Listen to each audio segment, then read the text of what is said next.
Mi nombre es Manuel Gaete Jurado, soy natural de Fontevejuna, nací allí en el año 1957 y soy cronista de la ciudad, lo que me honra, un gran orgullo para mí, desde el año 1991.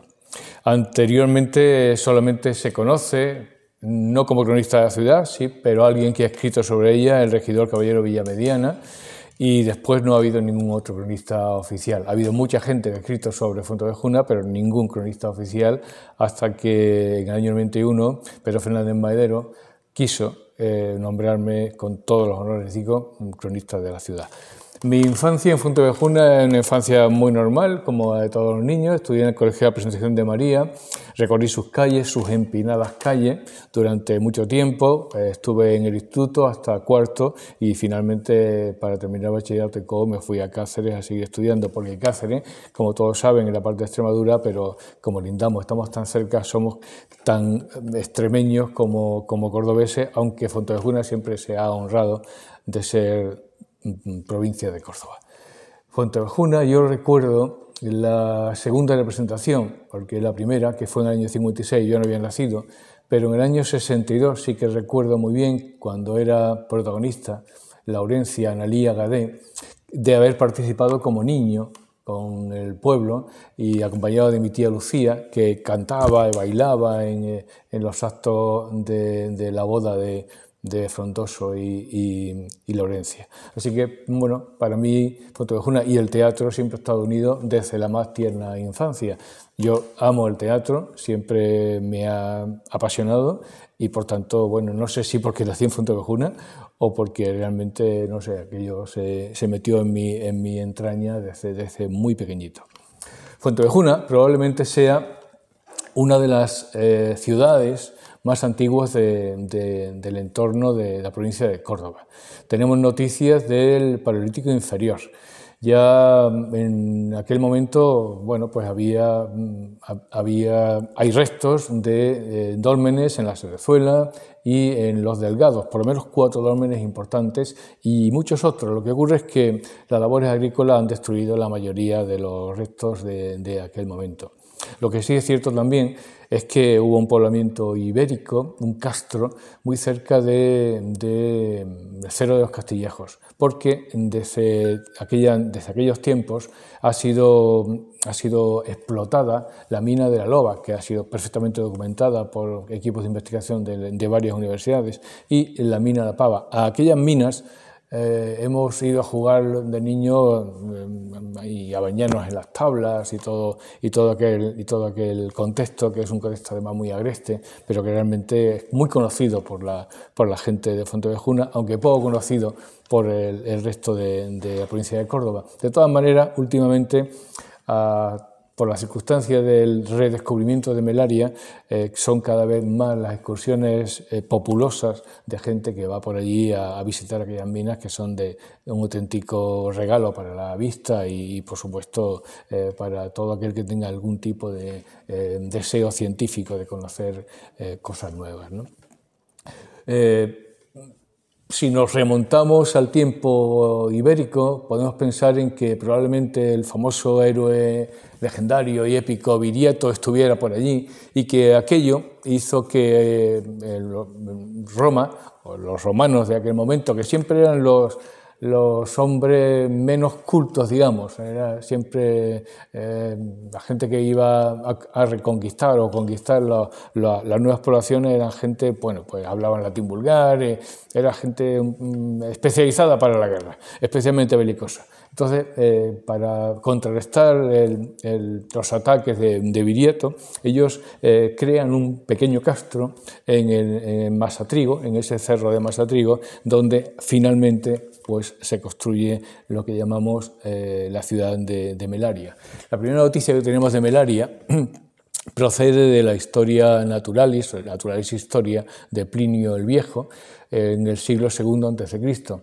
Estrabón posteriormente escribirá también que Melaria se llama así por la abundancia de miel, Pero después nuestro querido amigo don Antonio Monterroso, profesor de la universidad, ha demostrado, yo creo que con toda razón, que realmente, aunque en Fontevejuna existe lo que es la industria apícola, la apicultura, no sé muy bien si es el huevo o la gallina, no sé si es que realmente había una industria de miel y posteriormente tomó ese nombre, o bien ha sido porque se ha confundido o se ha transfundido con el término de melaria y ha habido una cultura de miel que todavía persiste, porque la miel de Fontevejuna es de una extraordinaria calidad.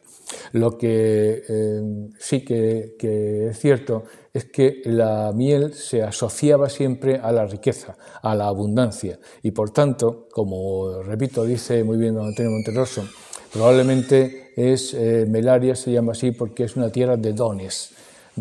¿Y cuáles son los dones de la tierra de Melaria? Pues sin duda ninguna las minas de cobre, de oro y de plata, que todavía están dando regalos de la tierra. O sea, últimamente se han descubierto nuevas vetas que estamos a punto de explotar y que pueden ser un nuevo impulso del pueblo de Fontevejuna, que ahora establecerá las diferencias para que se renueve, ¿no? Para que se vuelva a tener la importancia que tuvo en su momento, aunque como sabemos el tema de los pueblos es un tema muy delicado. Lo que es evidente es que en ningún momento se puede identificar Melaria con Fontevejuna. Melaria es una ciudad romana, un municipium, uno de los pocos municipios de la provincia de Córdoba, por tanto implica que tuvo una grandísima importancia, y Fontevejuna, que está, ya digo, a 8 kilómetros de Acero Maestrazgo, es una construcción muy posterior. Los primeros, digamos que el primer documento pertenece a la época de Enrique II, en el siglo 1315 aproximadamente, aunque también hay evidencia de algunas cartas, documentos, cesión de tierras, porque esto pertenecía a la orden de Calatrava. Y ya en el siglo XIII, y ahora explicaré un poco por qué esta situación, puede ser que existan, de hecho, documentos que atestiguan su presencia. Lo que comentaba en este momento es que Melaria es una ciudad importantísima. Empieza a nacer y a ser lo que llamaba también Antonio Monterroso, decía que era el Banco de Córdoba. La importancia de Fontevejuna va a ser sobre todo en el siglo II y es como un banco de riqueza de la ciudad de Córdoba. De hecho, dicen que todo el oro, la plata y el cobre que se sacaba de las minas iba a lo que hoy es el templo romano, que se está recuperando por el Ayuntamiento de Córdoba. Ahí era el gran banco de Melaria. Y de hecho, cuando empieza a decrecer la producción minera en esa zona, también Córdoba sufre un notable decrecimiento, una notable pérdida de importancia, de notoriedad. Tan importante era Fontevejuna en aquel momento que acuñó moneda, que tenía un acueducto absolutamente enorme, que según los descubrimientos de Antonio Monterroso tenía una extensión muchísimo más grande y copiosa que la propia de Torreparedones, que ya de por sí es enorme, que existe una calzada de 12 metros de ancho que unía a Curtuba con Emérita Augusta, y precisamente por esta razón, quizás por esta capacidad de unir dos grandísimas ciudades, Fontevejuna creció, no solamente por el hecho de tener esa explotación minera, que era fundamental, lógicamente, porque siempre la industria está incluso por encima de las comunicaciones. Parece ser que ese camino, ese rumbo entre Córdoba, Curtuba y Mérida era el que utilizaban los romanos para luchar contra los lusitanos, que estaban ahí cerca también intentando defenderse de los ataques romanos. Era importante no solamente por su riqueza, sino también por sus hombres, ¿no? A ver, conocemos la historia de un flamen que incluso le puso brete a un gobernador de Córdoba. Es decir, que era gente muy capital, gente muy importante la que habitaba Fuentevejuna y que había incluso anfiteatro y, por supuesto, una enorme vía de comercios, de todo tipo de industria y de movimiento mercantil. O sea, un pueblo importantísimo. En los siglos III y IV parece que esto empieza a disminuir, y supongo que sería porque claro, el yacimiento se llegó a un nivel de explotación absolutamente desmesurado y poco a poco todo fue perdiendo el primer interés que tenía. Existe realmente poco conocimiento a partir de esta ya, digamos, desaparición de la villa como núcleo fundamental. Cuando entran los visigodos, hay muy pocos restos visigodos, algún aljibe quizás, la ermita de San Bartolomé, que está prácticamente derruida. Yo la he visitado muchas veces con mi padre, pero es piedra sobre piedra, no tiene mayor importancia. Y lo siguiente, por decirlo de alguna manera, ya Melaria. Yo creo que con estos nuevos descubrimientos que está haciendo la Universidad de Córdoba, que está al frente de Antonio, yo creo que podríamos descubrir algún día cuál fue el motivo por lo que Melaria, una ciudad tan importante, un municipium romano absolutamente importante, dejó de tener esa importancia, porque podía haber seguido siendo camino de transeúntes, parece ser que había también una transhumancia importante. En fin, a lo mejor estos descubrimientos nos muestran qué ocurrió realmente en Melaria. Durante el tiempo almohade, prácticamente Melaria no existe, está desaparecida. Lo que sí, cerca de Fuentevejuna, del actual Fuentevejuna, me refiero, estaba lo que se llama el Castillo de Tolote. El Castillo de Tolote era un importante emplazamiento, una atalaya almohade, de gran importancia. Cuando ya los cristianos empiezan la reconquista, parece ser que los habitantes de este castillo, de este reducto poblacional, parece ser que tuvieron que salir huyendo y todos ellos se fueron a construir esa Fuentevejuna, porque es curioso que los últimos documentos sobre Tolote son en el siglo XIII y los primeros que aparecen son del siglo XIII, los de Fuentevejuna. O sea, parece ser que fue ese desplazamiento desde Tolote hasta Fuentevejuna lo que permite el cambio de nombre. De hecho, muchos historiadores han pensado que Tolote podría ser un antecedente de Fuentevejuna, pero evidentemente estamos situando en diferentes sitios. No podemos...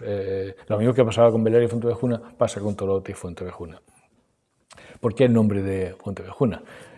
Pues parece ser que realmente, de hecho, existen varias fuentes en el entorno de Fuentevejuna. La Fuente Nueva y la Fuente de las Dos. Tal vez por eso, esa razón es posible que se llamara Fuente Abejuna, porque esa confusión que estamos estableciendo entre abeja y oveja, evidentemente es mucho más clara si nos atenemos a la versión de Lope de Vega. Cuando dice oveja soy, bien lo dice Fuentevejuna el nombre, porque en el siglo XIV, pues en 1315 es cuando aparece de una manera muy definitiva el nombre de Fuente Ovejuna, con V, precisamente, y en ese momento también histórico, siglo XIV, Fuentevejuna es un centro importantísimo de ganadería lanar. Eso está demostrado y es un paso de transhumancia. La Mesta tenía ahí su recorrido, clarísimamente está atestiguado, no hay ninguna duda. Por tanto, sí que es verdad que somos más ovejas que abejas en este caso. Y de hecho, la primera vez que se detecta la Fuentevejuna con B es ya muy posterior, será a partir del siglo XV. Y bueno, pues prácticamente ya a partir del siglo XVI o así ya no hay variedad, ya sigue manteniéndose la grafía con B, pero que todos sabemos que hemos tenido Fuente-Abejuna todo junto con V, Fuente-Abejuna separado con V, Fuente-Abejuna separado con B, Fuente-Abejuna todo junto con B y Fuente-Abejuna actualmente que es separado y con B. Parece también que en un momento determinado pudiera ser que no fuera más que fuente, quiero decir, que no se toma el nombre de Fuente-Abejuna de la Fons Melaria, que es algo absolutamente nuevo, que ese Fons no procede de ese nombre por el que conocemos a la antigua población. O sea, Fons Melaria no aparece en ningún documento, siempre aparece Melaria, pero nunca Fons. Fons tuvo que ser un invento de Caballero en Villamediana, que quizás por asociarlo quizás por distinguirlo de la Melaria gaditana, le colocó ese apelativo, ¿no? Ese nombre, y a partir de ahí, bueno, pues viene toda la confusión, porque realmente incluso Palencia, el cronista oficial de los reyes en aquel momento, nunca habla de Fons Melaria, habla siempre de Melaria, y en ningún momento, y estamos hablando del siglo XVI. O sea que es, ya les digo, un invento de nuestro querido regidor Caballero Villamediana. Bueno, pues, ¿qué ocurre a partir de este momento? La importancia de nuestro Fuente-Abejuna procede de un hecho histórico que nos marcó, que es la rebelión del pueblo contra el comendador mayor de Calatrava, Fernán Gómez de Guzmán.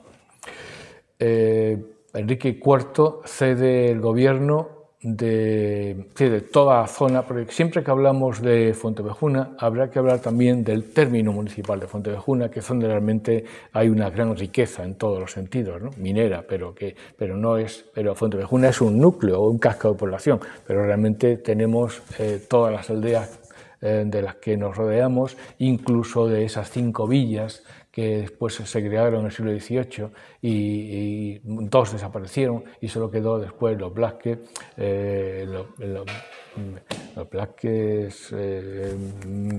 vamos a ver, los cinco grandes pueblos de Fuente, ya me acordaré, la Aranjuela y bueno, y Valsequillo. Esas son las cinco villas que al final se segregaron en el siglo XVIII, 3 y 2 desaparecieron y quedaron las 14 aldeas restantes. Quiero decir que Fuente-Abejuna no es el casco de población, sino todo el territorio, lo que realmente es la importancia. ¿Qué ocurre? En 1460, Enrique IV le cede a Rodrigo Tellez Girón todo el mando, el dominio de Fuente-Abejuna y bueno, y otros territorios del entorno, Belmez y alguno más. Y en el año 1468, Fernán Gómez de Guzmán se apodera de la villa de Fuente-Abejuna y la hace suya, su dominio, cosa le gustó poco al maestre de Calatrava, y de ahí también la diferencia fundamental que se establece entre ellos y en toda la casta de los Guzmanes y de los Girones, por la que probablemente fuera una de las causas principales de que no hubo ningún problema para que el pueblo se levantara. Incluso hicieron todo lo posible porque se levantara contra el comendador mayor, que, digamos, de alguna manera había usurpado el poder, un poder que no era suyo. Entonces, bueno, pues ahí, de hecho, en la obra de Fuente-Abejuna se nota claramente ese despego, ese no desprecio, pero sí cierta rencilla entre el joven Rodrigo y el comendador, también relativamente joven, ¿no? De hecho, Rodrigo murió guerreando, no tenía 20 años y murió con 20 y pocos en una de las batallas posteriores. ¿Qué ocurre? Bueno, pues aparte de esta disputa entre el maestre y el propio comendador, sí parece ser que el comendador empezó a dejar de pagar los diezmos que le debía a la Iglesia, Tenía problemas también con la jurisdicción, con el alfoz de Córdoba, de Alonso de Aguilar, que era entonces el mandatario supremo de Córdoba, y todo eso procura que cuando tiene repetidas quejas por parte del pueblo, que ya tenía cierta autonomía, porque estamos hablando de un momento histórico en que el feudalismo empieza a decrecer y que ya el pueblo llano, los villanos, tenían una cierta autonomía, había una cierta consideración personal que no se adecuaba exactamente a lo que el señor feudal había decidido, como en años anteriores, ¿no? Como en décadas y centurias anteriores. Ya había, digamos, un cierto prurito, una cierta dignificación del ser humano frente a ese poder absoluto del señor feudal que arrasaba con tierras, hombres y tal. El tema del comendador también ha sido muy debatido. Fernán Gómez de Guzmán parece ser que en su juventud era un hombre noble, caballeresco, educado. Alonso de Palencia dice que es casi un héroe épico, un gran conquistador. Pero esto no está muy claro. Por las razones que sea, en un momento determinado, y eso también lo dice, por ejemplo, Rades, que es también cronista oficial, que de pronto cambia su estatura moral y empieza a cometer auténticos desmanes. No sé si es quizás un empoderamiento, una exageración, una autoestima brutal, un egocentrismo desmesurado, que todo aquello que parecía que era bueno, de hecho, está demostrado que escogió para su soldadesca, para la gente que lo defendía, que eran poquitos, gente del pueblo, y que además daba regalos y ofrecía oportunidades, y de pronto esto cambia sin saber muy bien por qué. Y entonces, cuando se convierte en el ser grotesco que parece ser, empieza a sufrir quejas de la gente del pueblo, que también lo pone en comunicación con Córdoba y con el propio obispado, que estaba absolutamente descontento de que no le pagaba los diezmos, sobre todo, porque también se dice porque al comendador mayor de Calatrava los comulga la Iglesia. Y en ese texto de la excomunión no solamente aparece el hecho de que no pagaba los diezmos que tenía que pagar la Iglesia, sino parece ser que se le imputa el hecho de cometer acciones deshonestas. En aquel tiempo, que tampoco es una cosa que esté muy clara, porque además ya el rey Fernando ya había casi preterido o casi prohibido lo que hemos llamado siempre derecho de pernada.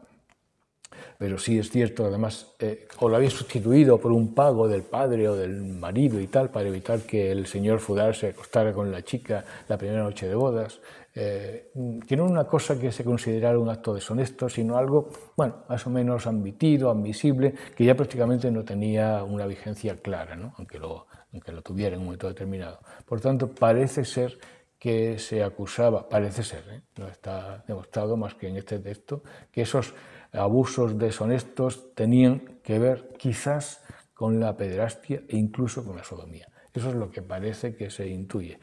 Quiere decir que este hombre se había convertido en un ser perverso que no respetaba ni vidas ni haciendas. Y eso es lo que hace que, ayudado por los comandatarios de Córdoba, Iglesia y Estado, se reúna un ejército, un pequeño ejército, y ayuden a la gente del pueblo a acabar con la vida del comendador. Sí que es importante en la obra de Lope, y parece ser que las crónicas así también lo atestiguan, que las mujeres tuvieron un especial protagonismo en esta sublevación. Parece ser, según se indica también en las crónicas de ese tiempo. Bueno, pues de hecho, esta historia, que está recogida en anales de crónicas, pero sobre todo estaba repetida por el pueblo, era como una especie de romance que se repetía entre la gente del pueblo y que evidentemente le pudo llegar a Lope de Vega, que además era un colector de leyendas, los utilizaba para crear sus obras, y 143 años después, en 1619, se publica esta Fontevejuna. Esto hace que la historia se convierta en leyenda y que en un momento determinado pues Fontevejuna pase al primer plano de la historia y de la leyenda. Es cierto que Lope de Vega, que era muy monárquico, aprovecha la oportunidad para de alguna manera denostar a los señores feudales que querían de nuevo, en el siglo con Felipe II, querían de nuevo volver a tener ese orden que tenían antiguamente, que ya no pudieron conseguir, y se puso a favor de los reyes porque era muy monárquico, digo, para conseguir ese favor fundamentalmente. Y además él se une a los girones, que también eran los que lo protegían y los que eran sus mecenas, en contra de los Fernán González, que no eran tan amigos del grandísimo escritor. Es cierto que la obra tuvo un escaso éxito en aquel tiempo, y prácticamente desapareció como espectáculo hasta el siglo XIX, y en que se impone de nuevo, se restituye, quizás por todo el tema de la industrialización, el tema de la nueva burguesía, un concepto histórico y político diferente que ya en el siglo XX estalla y se convierte Fontevejuna en el exponente principal del teatro político, en una obra magna de Lope de Vega, dicho y escrito por la gran mayoría de los grandes escritores del XIX y del XX. Y de hecho, aquí tenemos nuestra consideración que en Fontevejuna, aparte del año 35, en que Margarita Xirgu lo llevó al pueblo, y también en Madrid hubo una representación doble, que se llenó el español, por cierto, y en aquel momento estuvo Federico García Lorca, que según cuentan la historia, no quiso acceder a la representación porque había en la cárcel a un preso político, y hasta que no lo excarcelaron, Federico no aceptó que la obra se representara. Fue en el año 35 con Margarita Xirgu. Se volvió a representar en el año 56, Aurora Bautista, la grandísima actriz Aurora Bautista, representó a Lorencia, y como decía antes, a la Liga en el año 62, y yo fui actor en aquel momento. En el año 92, en el entorno famoso de la Hispanidad, el alcalde de Fontevejuna, entonces Pedro Fernández Madero, quiere que el pueblo sea protagonista de su historia, y comienza la representación de Fontevejuna por la gente de Fontevejuna, hasta este último año de 2023, en que hemos tenido una nueva versión en la que todo el mundo era de Fontevejuna. Ya se había hecho en su momento, porque en la representación de 2016 y 2018, que tuve el honor de hacer la adaptación, el director era de Fontevejuna, y todo el pueblo era de Fontevejuna, todo, absolutamente. Desde los que creaban los trajes hasta los que se dedicaban un poco a ordenar las entradas y salidas de los actores en escena, y el montaje, la tramoya, la escenografía, la luminotecnia. Prácticamente es una obra de la gente de Fontevejuna. Sobre esto se podría decir mucho más, pero tenemos el tiempo que tenemos. De la edad moderna a la edad contemporánea, en el siglo XVI Fontevejuna tuvo una cierta importancia, porque en 1557 es comprada por Leopoldo de Austria, el obispo Leopoldo de Austria, para su hijo ilegítimo, por supuesto, Maximiliano. Esto hace que Fontevejuna cobre una capital importancia. Una capital importancia, además, surgen cofradías, hermandades, hay una gran explosión de carácter religioso. Está por supuesto, la catedral, de la que hablaré un momentito, está el Nazareno, que se supone que en el Nazareno tuvo lugar la reunión de los alcaldes y la gente del pueblo para decidir ir contra el castillo del Comendador, que no era tal castillo, no se está documentado que fuera un castillo, era una morada, era una casa señorial. De hecho, pues no les costó demasiado trabajo a la gente del pueblo abatir sus puertas, una cosa fácil, prácticamente estaba abierto y había 15 o 16 soldados defendiéndola, o sea que no fue tampoco, digamos, algo tan difícil, porque jamás pensó el comendador mayor de Calatrava que su pueblo, que ese pueblo que era suyo, iba a ir contra él. Eso es una cosa. Además, de hecho, en la obra Fontevejuna dice: ¿el pueblo contra mí? ¿Cómo es posible, no? ¿Qué os he hecho? Y si algo tengo que restituiros, no tengo ningún problema, lo haré sin duda ninguna, ¿no? O sea que esto es una cosa bastante factible. La iglesia de la Misericordia, la ermita de la Caridad Antigua, también está en ese momento surgiendo, que era una iglesia de carácter más bien enfermería, hospital. Se dedicaba a recoger transeúntes, personas que estaban enfermas y bueno, también gente que moría por las calles y no sabían dónde enterrarlas. Era una especie de iglesia dedicada a la obra social, fundamentalmente, pero que tuvo su importancia, de hecho, una gran importancia. Hay un detalle curioso, que el Cristo de la Misericordia, que es bellísimo, que puede ser de Felipe de Rivas, que no sabe con seguridad, pero la escuela sevillana, pero al pasar por Fontevejuna se paró delante de la ermita de la Misericordia y los burros, los caballos que le llevaban, se negaron a seguir. Entonces la gente entendió que es que el Cristo quería quedarse en esa ermita. De hecho, se bajó y ya la cabalgadura pudo avanzar, ¿no? Pudo seguir adelante. Leyendas que se cuentan en Fontevejuna, como otras tantas leyendas, porque Fontevejuna sí que es verdad que es más un pueblo legendario dentro de su historia, que está claro, ¿no?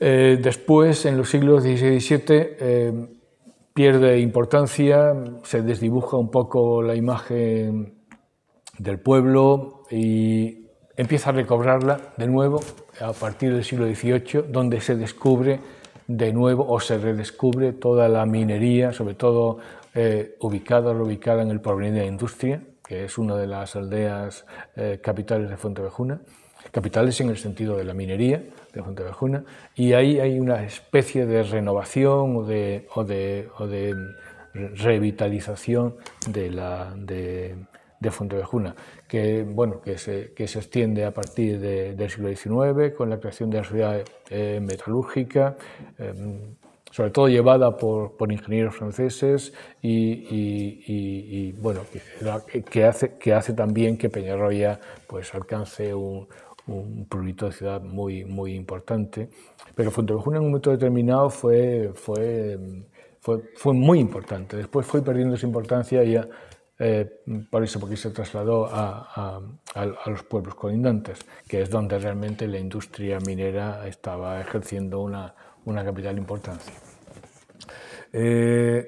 Durante el tiempo de la Guerra Civil, sí que es verdad que fue un sitio destacado. Tuvo de hecho mando de ambas, de la República y también de los sublevados. Hubo un cambio ahí de poder fluctuante, ¿no? Pero también se sabe que había una especie de pequeño campo de concentración donde se ubicaban pues, más de 2.000 personas. Pero hay realmente poca noticia de este tiempo. Y de hecho, cuando uno quiere investigar sobre esos años posteriores a la Guerra Civil, entre el 36 y hasta incluso a mediados de los años 60, prácticamente no hay documentación escrita sobre qué estaba ocurriendo en Fontevejuna en esos momentos.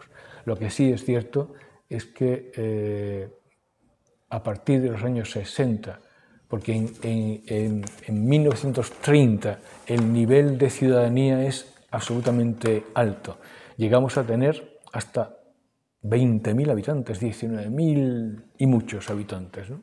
Eso fue decreciendo a partir de 1930, fue decreciendo y en los años 60 ya teníamos la mitad de población, unos 10.000 habitantes, no llegaba, 9.000 y pico, que es lo que había en la década de los 70. O sea, la emigración en ese tiempo en Fontevejuna fue absolutamente desmesurada. La salida de los hombres en busca de nuevas formas de vida, formas de alimentar a su familia, pero realmente significa que hubo un descuido por parte de alguien, de las autoridades, no sé cómo, pero aquella ciudad importante del tiempo de la República de pronto se fue desmoronando hasta convertirse en un municipio que no llega actualmente a los 5.000 habitantes, incluidas las 14 aldeas de Fontevejuna, Alcornocar, Argallón, Cañada del Gamo, La Cardenchosa, La Coronada, Cuenca, Los Morenos, Navalcuervo, Ojuelos Altos, Ojuelos Bajos, Los Panches, Picancillo, El Porvenir de la Industria y Posadilla, algunas de ellas bastante importantes, con un patrimonio importante de cerámica, de arte, de construcciones, de fiestas, de costumbres, o sea, todo un programa cultural que es casi tan importante o más importante que el propio casco de población de Fontevejuna, y al que se cuida especialmente porque es absolutamente un patrimonio. Fontevejuna está ahí, en ese estatus medio de pueblos que han tenido una grandísima historia, que ahora mismo están pues mediatizados por las circunstancias generales que está viviendo España en este momento histórico, pero que tenemos una gran esperanza en el futuro. De hecho, el redescubrimiento de nuevas minas está creando expectativas de trabajo, de que la gente regrese a ocupar las casas vacías. Todo esto le da un cierto aire de esperanza y de felicidad a un pueblo que es un pueblo de leyenda, un pueblo al que todo el mundo debe de volver, y que en 2026 cumple 450 años de la rebelión famosa, de aquella sublevación contra el poder omnímodo y sobre todo tiránico del comendador Fernán Gómez de Guzmán. Así que para el 26 espero que Córdoba, Andalucía y España entera nos visite, porque tenemos muchos grandes proyectos que realizar. Y bueno, y no dejamos de seguir trabajando en el tema de la obra de Fontevejuna, proyectada en Fontevejuna, por gente de Fontevejuna, y todo lo que nos rodea, que es mucho, que es un gran patrimonio, porque lo nuestra es una gran historia y sobre todo una leyenda inolvidable. Fontevejuna se sitúa en ese territorio llano, inmenso y estepario entre dos aguas, entre el Valle del Guadiana y el Valle del Guadalquivir, que dependiendo del momento histórico que le haya tocado, pues ha sabido abrirse y sacar lo mejor de su potencial hacia el noroeste por una vía o hacia el sur y el Mediterráneo por otra, y que cuando estas conexiones pues no le han funcionado excesivamente bien, pues se ha visto reducido y cerrado, lo cual ha caracterizado buena parte de su historia, sobre todo la más famosa, la del feudalismo medieval y la época de las órdenes militares, en este caso la de Calatrava, un momento donde, si bien literariamente Fontevejuna alcanza su momento más glorioso gracias a ese príncipe de los ingenios que fue Lope de Vega, socialmente y económicamente no es un momento que le vaya a la zaga, en ese sentido, por la falta de conexión, desarrollo y tecnología deficitaria en este caso, de este momento. Es la cabeza del final o del principio del Valle del Guadiato. No hay que olvidar que el Guadiato y el Zújar, la división con Badajoz y el principal afluente de la margen derecha del Guadalquivir, nacen en la Carabeluela, en Fontevejuna. Ahí son dos agentes naturales que vertebran todo ese territorio, y es el final de un territorio adscrito a Córdoba y el principio de un territorio que hoy ascribimos a Extremadura. Pero en el fondo Fontevejuna no es más que el centro de todo, como digo, de toda esta llanura que se extiende pues prácticamente desde que uno baja a Espiel hasta que llega hasta el fondo de La Serena, ¿no?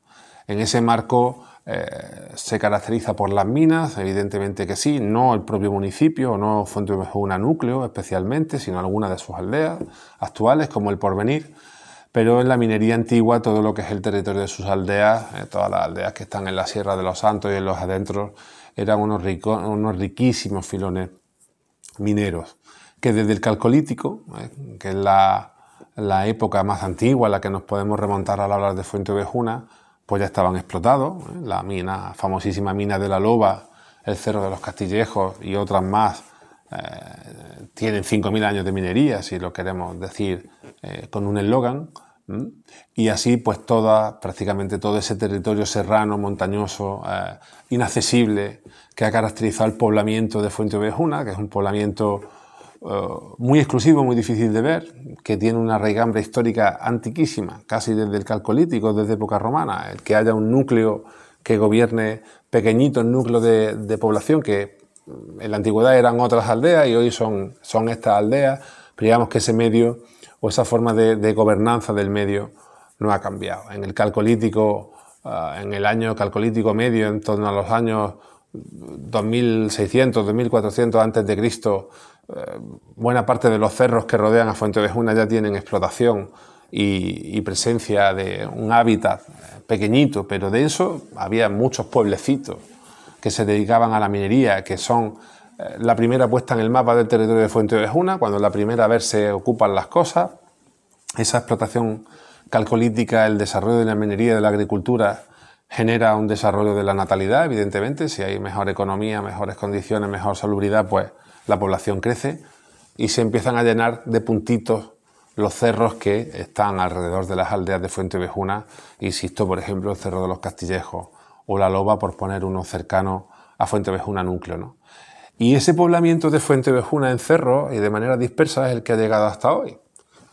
En época romana esto sigue siendo así, aunque Melaria, la gran ciudad romana que está en el entorno del río San Pedro y en torno al Cerro del Masatrigo, sea una excepción, donde por primera vez se vive en el valle y donde únicamente se vive en el valle. Eso en territorio melariense no pasa nunca más. Cuando Melaria se funda, la población se atrae de los cerros, y cuando Melaria desaparece, la población vuelve a los cerros. Durante toda la época visigoda y alto medieval, hasta que se funda Fuenteovejuna núcleo, en torno a los inicios del siglo XIV, en un cerro distinto al que estaban las anteriores Fuenteovejuna. Si en el Calcolítico el poblamiento estaba en el Cerro de los Castillejos y en muchos cerros más, si luego en época romana todo esto pasa, si en época andalusí, parece que ese mundo, esa conexión con la capital de Al-Ándalus, que es Córdoba, el territorio de Melarín, se la tenía perdida. No es así. Hay yacimientos andalusíes espectaculares, absolutamente espectaculares en el término de Fuenteovejuna, también en los cerros, y evidentemente tras la conquista castellana, pues toda esa población ya no sirve, toda esa herencia andalusí no sirve, se acumula y se aglutina la población en un nuevo cerro, que es el cerro actual, donde reside nuestra Fuenteovejuna actual, desde el siglo XIV hasta hoy. Y evidentemente no sabemos qué nos depara el futuro, esperemos que no, un nuevo cerro, porque eso significaría un traslado de la población. Pero bueno, la historia no tiene piedad y en estos días tristes, con los sucesos de Valencia, pues comprendemos que la historia está hecha, por desgracia, de sus episodios más negativos, que son los que han motivado traslado de población, aparición y destrucción de ciudades, normalmente por episodios que no nos gustaría vivir.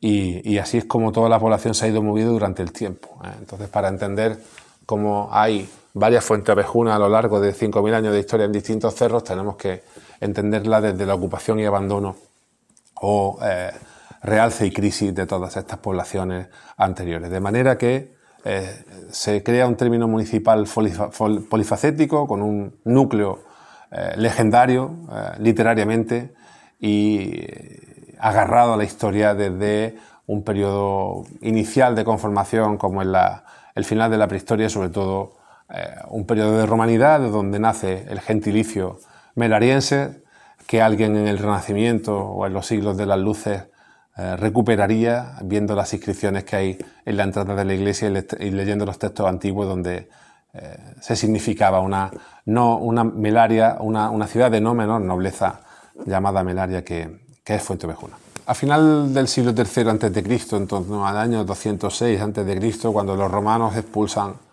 a los cartagineses de la península ibérica, se quedan todas sus minas. Eran ellos los norteafricanos, los primeros grandes explotadores tecnológicos del maravilloso vientre metalífero de las minas hispanas, concretamente Cartagena por una parte, Sierra Morena Central, donde precisamente el término municipal de Fuenteovejuna tiene un potencial antiquísimo, explotado desde el Calcolítico en adelante, pero sobre todo en su mayor vigor en época romana.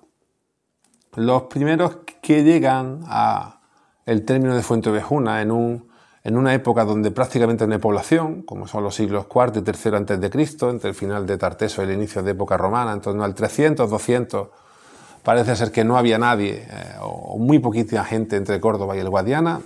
Seguramente los hubiera, no los hemos encontrado, pero en cualquier caso un territorio muy vacío, al que llegan unos primeros itálicos cuando el famoso viriato, tan característico de nuestros pueblos del norte de Córdoba, ha sido sofocado por Roma y muerto y asesinado por sus partidarios.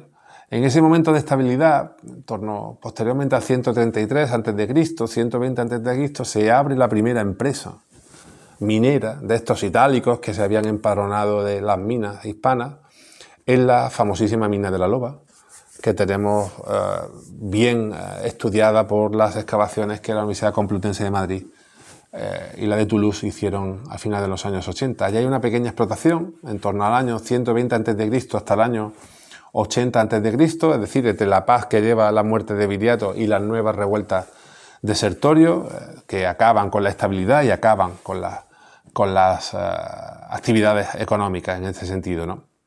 Eran pequeñas explotaciones en este sentido. La mina de la Loba es muy famosa, pero no deja de ser una pequeña explotación de época republicana, donde todo el producto que se extraía se evacuaba, no rendía y no dejaba nada positivo en el territorio. Vivimos momentos de confiscaciones o de cesiones a publicanos, de una pura usura, un puro vaciado del vientre de la tierra sin ningún rédito a la tierra donde se extrae.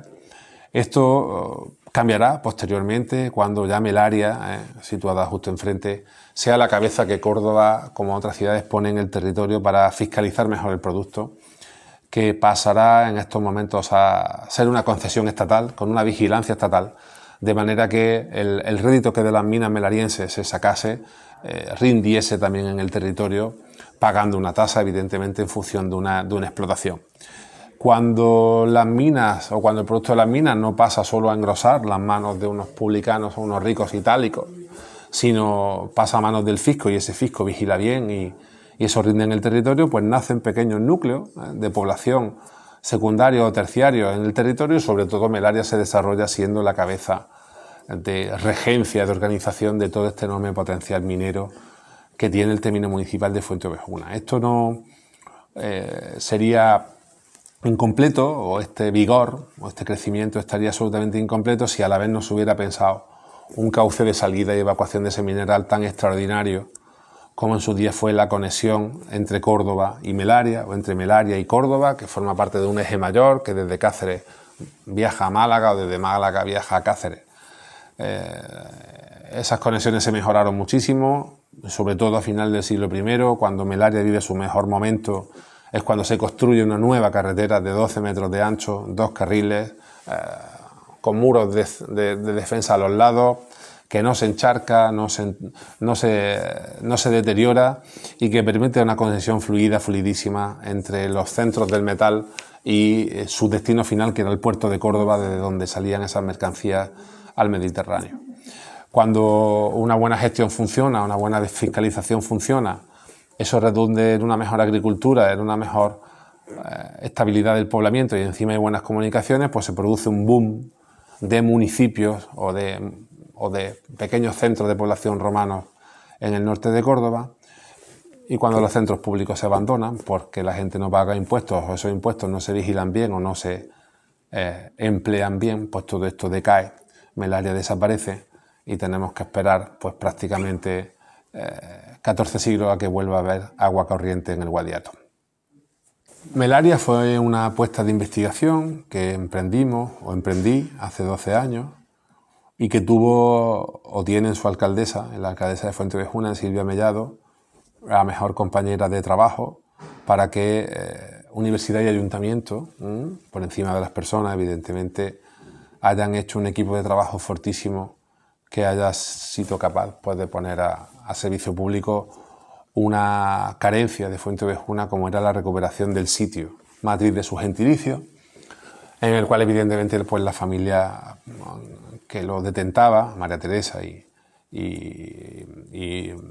Maridoni, Pulgarín, han tenido un papel fundamental a la hora de emprender o imaginar la venta de aquellos terrenos que hoy día son públicos y que hace años pues, eran privados, ¿no?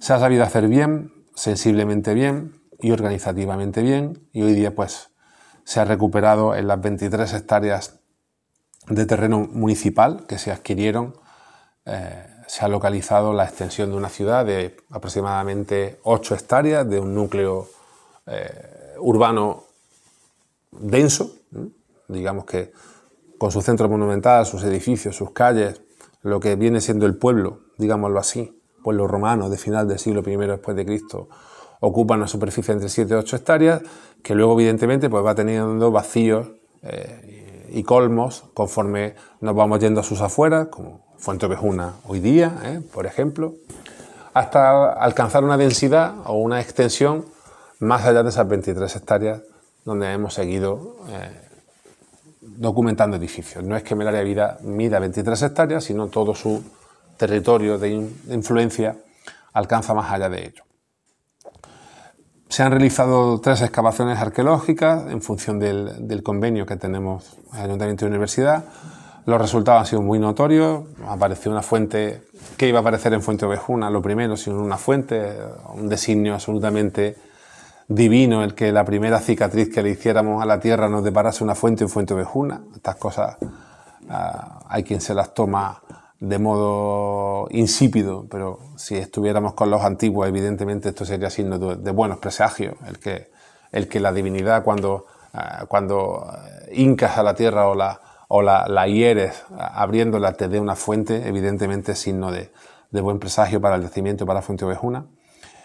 Una fuente de finales del siglo I que nos habla de una ciudad pues, rica en el sentido de que gestionaba bien y tenía un territorio riquísimo que le permitía crecer y que quería emular a Córdoba o estar conectada con Córdoba los materiales más nobles que la embellecían, como en este caso la fuente, que es de piedra cordobesa y no de piedra del entorno de Fuenteovejuna. Hemos conocido el ciclo del agua entero, importantísimo. Melaria tiene acueducto, de las escasas ciudades que en la antigüedad hispana tienen acueducto. Un acueducto de final del siglo I que dura aproximadamente hasta el año 200 después de Cristo y que después desaparece y no vuelve a haber agua corriente en Fuenteovejuna hasta que, agua corriente quiero decir, potabilizada y embalsada, hasta que el envase Sierra Ballera se hace tantísimos siglos después. Y un devenir de la ciudad que tiene una catástrofe, crisis que todavía tenemos que ver a mediados del siglo III, donde hemos constatado una gran destrucción de todas las casas que estaban al margen de la vía o en el recorrido de la vía donde apareció de la fuente, en el tramo urbano de la vía Córdoba-Mérida, y un monumento excepcional que hemos excavado este verano a un personaje excepcional de Melaria, que imaginamos cuál es, pero esperamos que futuras campañas nos den una inscripción que lo confirme, al cual la ciudad, seguramente por su prestigio y por el bien público que hizo, le acabó dedicando un cenotafio monumental enorme en la necrópolis noreste de Melaria. Se conserva una ciudad entera que es patrimonio de Fuenteovejuna para los próximos 4, 5, 6, 10 generaciones. Excavar una ciudad de 8 hectáreas de densidad y hasta más de 23 de entorno conlleva muchas generaciones. Nuestra intención ha sido poner la piedra primera, hacer eso público, hacerlo visitable. Ahora hay un cross en Melaria, una prueba deportiva a final de mes, lo cual es extraordinario, que el pueblo lo use, que el pueblo lo sienta como un parque arqueológico más, no ponerle vallas, que esté abierto, que se respete, que la gente sienta, Fuenteovejuna sienta que ha recuperado el origen de su gentilicio, que es lo más preciado que pueden tener, la origo, el origen de donde es uno, y además en Fuenteovejuna esto lo viven o lo vivimos de manera muy muy firme, y a partir de ahí pues que sean los niños de los colegios y los institutos los que dentro de unos años tomen el testigo de su pueblo y se sientan tan orgullosos como los niños de otros pueblos que tienen una ciudad romana para disfrute de todos ellos. Córdoba sin el Ager Melariensis, sin todo ese territorio y todas esas minas que caen en la organización de Melaria. La organización depende del gobernador de la Bética, que está en Córdoba, pero evidentemente Melaria es la avanzada de la capital allí. Si todos esos filones mineros, la potencia financiera de Córdoba no había sido absolutamente la misma. ¿Y eso en qué se traduce? Pues que en Córdoba tenemos una edilicia romana espectacular. El anfiteatro, el teatro, el circo, el foro, el templo de Ibagusto, todos esos edificios son sensacionales porque las familias cordobesas podían pagarlos. No eran edificios que pagara el emperador, eran edificios que promocionaba la élite, pero los pagaba la élite a nombre del emperador, evidentemente pues para que las clientelas que les concedía el aparato imperial pues se siguieran enriqueciendo, ¿no? Si esas familias cordobesas no hubieran tenido esa potencia financiera, no hubieran podido ni tener la cercanía que tenían al poder imperial, ni evidentemente haber construido Córdoba como la construyeron. Por eso Córdoba y Cartagena son las dos ciudades más espectaculares de la Hispania romana desde un punto de vista de la edilicia, porque tienen detrás unos distritos mineros espectaculares, sin los cuales hubieran sido ciudades corrientes y no las dos ciudades excepcionales que son. Y en este sentido, pues Córdoba sin Melaria sería un poquito menos bonita de lo que es. Todo lo que brilla hace brillar a un pueblo que es literariamente conocido mundialmente, pero que está en una comarca que tiene muchas deficiencias, entre las cuales las culturales, y por lo tanto no tiene una red de enganche que le ayude a potenciar un patrimonio histórico-artístico excepcional como tiene Fuentevejuna. Pocos sitios hay ermitas del siglo XIV que no estén deterioradas y que tengan las tallas y que tengan el patrimonio como tienen allí. Pocos sitios tienen un palacete modernista, una ciudad romana, unas aldeas. Es un municipio riquísimo al que le ha tocado estar en el norte de Córdoba. Entonces, en este sentido, todo lo que brilla hace honra, más y me hablando de Fuentevejuna, hace honra a un pueblo que tiene la cultura en la sangre y que todos sus ciudadanos se sienten depositarios de una raíz universal, como es su obra literaria Fuentevejuna, ampliada con toda la tradición que esta exposición recupera y que hace ver que Fuentevejuna con B y separada es mucho más que Fuentevejuna junta y con V, aun cuando esto sea evidentemente su primer reclamo y siga siendo por siempre para nosotros todos el mayor orgullo, ¿no?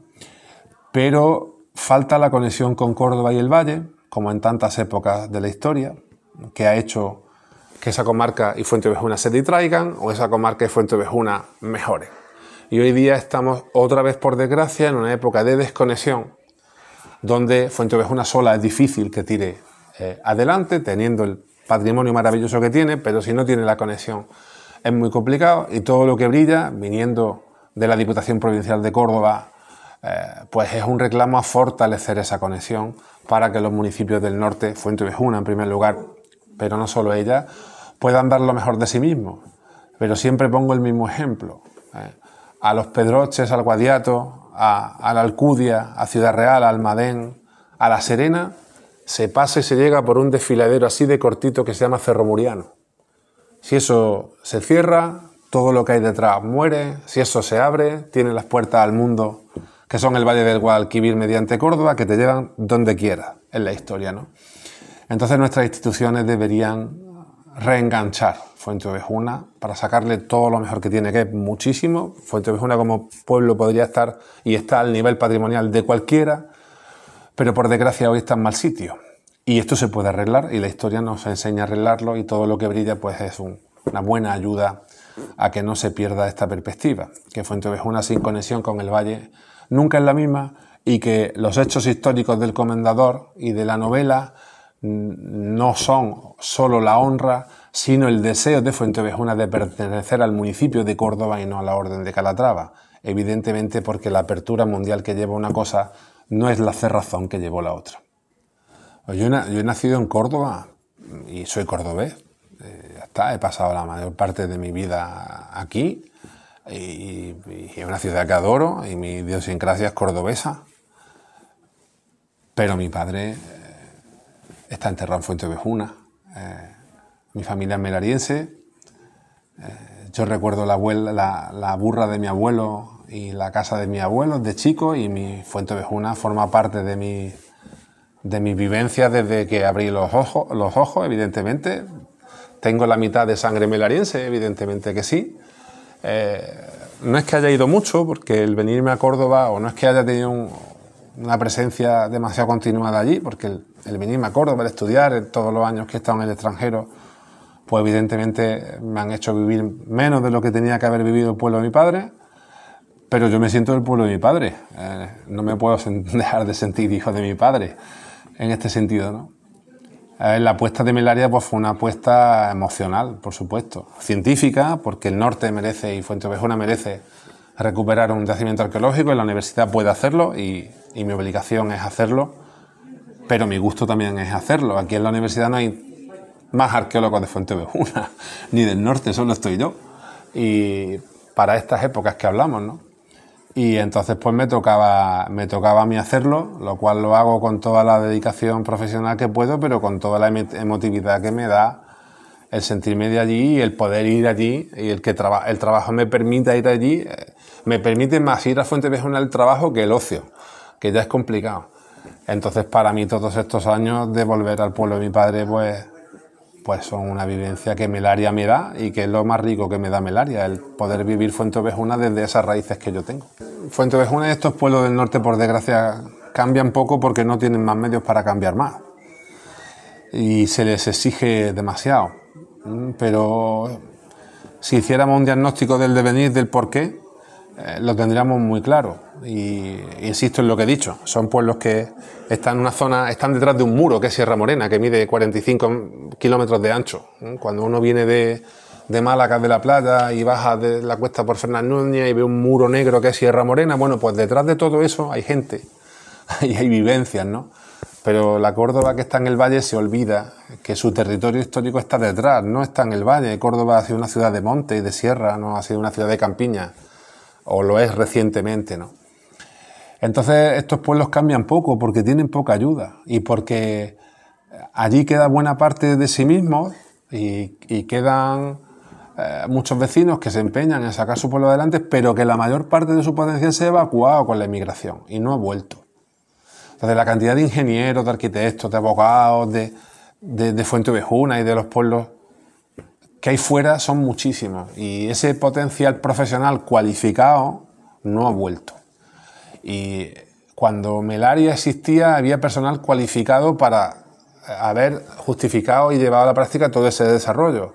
Y posteriormente, en el siglo XIX, con las sociedades dedicadas al metal, tanto la primera de Belmez como la de Peñarroya, que era todo, la sociedad de Peñarroya abarcaba sobre todo el término municipal de Fuenteovejuna, que es hoy, pues había personal cualificado, habían 50 industrias. Todo eso se ha caído, y lo mejor está allí, en pequeña parte, pero en buena parte está fuera. Entonces, claro, es como arrastrar un camión con el cuello. Es imposible sin ayuda y sin una verdadera reestructuración del territorio, no a base de dinero versado sin sentido, sino de vuelta de esos melarienses capacitados que puedan ayudar a gestionar bien todo lo que se invierte. Yo tengo un amigo que me dice: el ministerio crea problemas y luego pretende que los municipios los resuelvan. Y los contactos del ministerio no son los de los alcaldes. Se desestructura la minería, se desestructura Puente Nuevo, el ministerio te da el dinero, pero tú no tienes capacidad de llamar a Amazon, o de llamar a Google, o de llamar a quien sea. El ministro sí la tiene, ¿no? Y eso es lo que falta allí. Lo que falta es una verdadera potenciación de todo el potencial humano que, por desgracia, se ha extirpado a nuestro pueblo y a nuestra tierra. Las nuevas explotaciones mineras que están pensadas, y casi algunas, como en este caso la de las minas de estaño, parece ser que en ciernes o en las puertas de que se puedan acometer, van a resolver el problema 25 años o 15, los años de explotación. Luego, los socios capitalistas que paguen esas minas se van a volver a ir, como se fueron en época romana y como se fueron en el 19. Exactamente lo mismo. La Società Sisaponensis, que explotaba la mina romana, se fue, los Rothschild y la sociedad de Peñarroya se fue, y los australianos o canadienses que vengan ahora se irán. Ese es el cisma de la minería, unos picos de riqueza altísimos y unos tortazos espectaculares después. Lo que habría que pensar desde el primer día que se abran las minas es a dejar esa capacitación o a reconvertir la capacitación que genere la mina, que será muchísima, a unos niveles ingenieriles de primera línea, a reconvertir eso de aquí a 15 años para que luego no estemos donde siempre. Y esta comarca y Fuenteovejuna siempre ha sido de picos y de dramas, en el sentido de vivir momentos de riqueza muy altos y cismas o tragedias grandes cuando las sociedades que invertían ya no invierten. Eso en cuanto a la mina. La personalidad de Fuenteovejuna no es minera o no es esencialmente minera, es una personalidad fundamentalmente agrícola, que ha sabido conservar bien los valores de la tierra y por eso pues Fuenteovejuna ha sabido mantenerse a lo largo de la historia mejor que otros municipios del entorno, evidentemente por su apego a la tierra. Pero si complementáramos esa buena gestión agropecuaria que Fuenteovejuna ha tenido siempre, con una reconversión buena de la minería cuando cierre, pensándola desde ya, pues a lo mejor en 25 años podríamos estar hablando de otra cosa.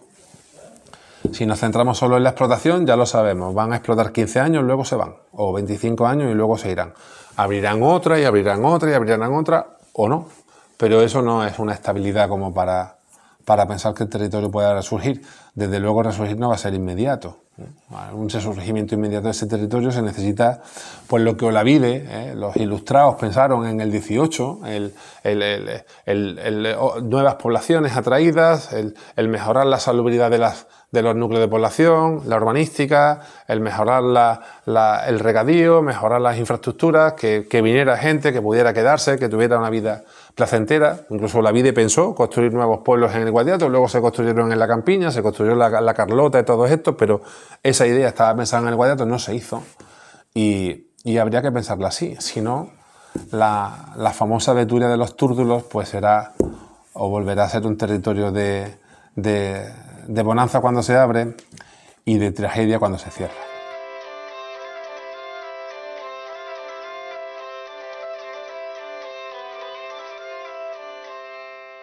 Buenas a todos, me llamo Pedro, soy párroco de esta villa de Fuenteovejuna y de 9 de su aldea. Llevo aquí en Fuenteovejuna desde hace 2 años y medio, desde el verano de 2022, y nos encontramos en la parroquia Nuestra Señora del Castillo. La fe en Fuenteovejuna se remonta muchos siglos atrás a la creación y fundación de esta parroquia. En lo que actualmente es la ermita de nuestro Padre Jesús Nazareno se encontraba ya una iglesia del siglo XII. Posiblemente provenía aquel templo de una antigua sinagoga llamada Iglesia de San Miguel, que era la antigua parroquia. En aquella iglesia dicen que llegó a reunirse el pueblo para dar muerte al comendador. Fue en aquella noche cuando comenzó, en aquella noche de abril de 1476, cuando comenzó a surgir este magnífico templo en el que hoy nos encontramos, porque es aquí donde estaban halladas las antiguas casas de la encomienda, donde se encontraba la antigua capilla del comendador, en lo que dicen que podría estar la titular de la parroquia, la Virgen del Castillo. Es en este mismo sitio donde tuvieron lugar esos hechos históricos que cambiaron la historia de esta villa y de todos aquellos que no se resisten a la tiranía del mal y de los opresores, sino que buscan, al igual que Jesús, al igual que tantos santos y tantas personas a lo largo de la historia, el verdadero bien, la verdadera bondad, la verdadera belleza. Por eso, justo al morir el comendador, es en este mismo sitio donde se construye este bello templo. Este bello templo que es ricamente ornamentado en los primeros años de su construcción ya. No es un templo como otros que tarde un gran proceso en llevarse a cabo, en levantarse, en decorarse, sino que muy rápidamente, desde la ayuda que traen desde Córdoba, en este pueblo se alza esta magnífica catedral, porque no existe otra forma para describir este bello lugar en el que nos encontramos. Una catedral con un retablo renacentista de estilo gótico en su mayoría, la parroquia con una capilla del Sagrario con unas tablas preciosas y en la cual se encuentra un tesoro casi escondido, que son unos frescos murales que van recorriendo el largo y el ancho de este magnífico lugar en el que nos encontramos. Frescos que ya en los años 90 se sacaron bastante, pero los cuales siguen la mayoría escondidos por la cal en estos muros que apreciaréis en Fuenteovejuna. Nos encontramos sin lugar a dudas en uno de los mejores sitios de toda la provincia de Córdoba, de la Sierra Norte y especialmente de este pueblo que os acoge en estos días para esta exposición de arte y de platería. Por eso no podemos dejar pasar algunas de las piezas que podréis disfrutar en esta exposición, como son algunas de las custodias de esta parroquia, algunos de los cálices o copones, como es el caso del copón que encontraréis en la exposición, o incluso aquí en la parroquia podréis encontrar también la más bella de las joyas, que es la custodia que encontramos en el tesoro parroquial, otra de las piezas más importantes que podemos encontrar en este museo parroquial es esta talla de la Virgen de la Berenjena, la cual necesita una gran restauración. Estamos en proceso de llevarla a cabo con doña Ana Infante. Es una talla que nos recuerda las reminiscencias judías, ya que se encuentra muy relacionada esta tradición de la berenjena con la tradición judía. Es una talla única, de las cuales solamente conocemos muy pocas en España, en nuestro país, que se llamen bajo la vocación de la berenjena. Buenos días, mi nombre es María del Amor Rodríguez Miranda y soy profesora de Historia del Arte en la Universidad de Córdoba. Nos encontramos hoy en la parroquia de Nuestra Señora del Castillo de Fuenteovejuna, un lugar sin lugar a dudas con gran historia dentro de toda nuestra provincia de Córdoba. Fuenteovejuna, poco después de la Reconquista, ya comienza la construcción de su edificio religioso. Tenemos constancia de que antes de la llegada de Fernando III ya existía un pequeño núcleo mozárabe con su pequeña iglesia, que es la que se conocía como Iglesia de San Miguel, y que poco después, ya en el siglo XV, a finales del siglo XV, se comienza la construcción de la iglesia de la parroquia de Nuestra Señora del Castillo, que su origen y su nombre original era Santa María, pero que posteriormente se cambia a Nuestra Señora del Castillo. A partir de la construcción de la parroquia de Nuestra Señora del Castillo y de esa iglesia de San Miguel, Fuenteovejuna se fue llenando de más templos. De hecho, la siguiente construcción fue el convento de San Francisco, pero además existen algunas ermitas con gran tradición dentro del pueblo, como es la de Nuestra Señora de Gracia. Todos estos templos fueron inmediatamente acondicionados con todos los tesoros, con todos los retablos, con las pinturas que se van a ver en las imágenes, y vamos a dedicarnos un poquito más centrados a este tesoro tan importante que hay en la parroquia de Nuestra Señora del Castillo. Si tenemos en cuenta toda esa trayectoria histórica y arquitectónica que ha tenido Fuenteovejuna en época medieval, comprenderemos que este tesoro es único en casi toda la provincia, porque piezas tan antiguas como las que hay aquí ahora, como el píxide de finales del siglo XV, como la cruz procesional, que también es de principios de ese siglo, y la gran custodia procesional que tengo a mi espalda, son ejemplos que no los hay en toda la provincia y la hacen única y especial. La custodia procesional se atribuye a Juan Ruiz el Vandalino y se cree que fue construida alrededor de 1550. Juan Ruiz el Vandalino fue discípulo de Enrique de Arfe, el constructor de la gran custodia procesional que tenemos en la catedral cordobesa.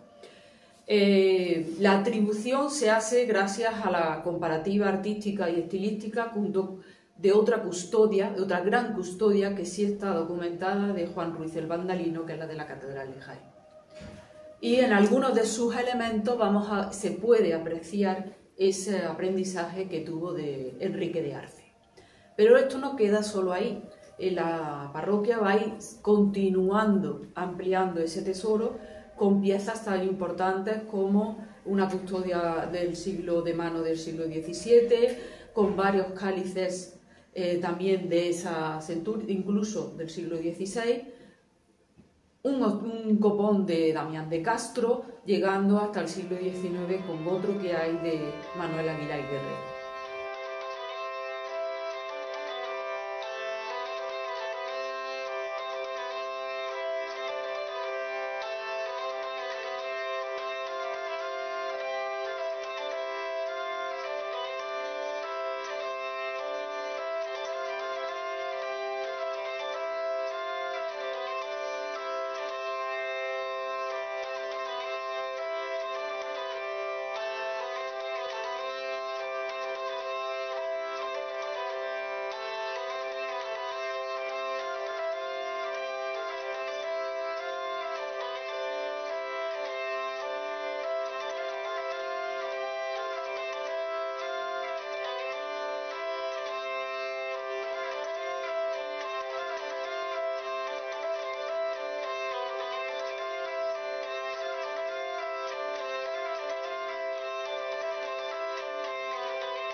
Nos encontramos en la ermita de nuestro Padre Jesús Nazareno, Nuestra Señora de la Esperanza, de estilo mudéjar, y es la iglesia más antigua de Fuenteovejuna.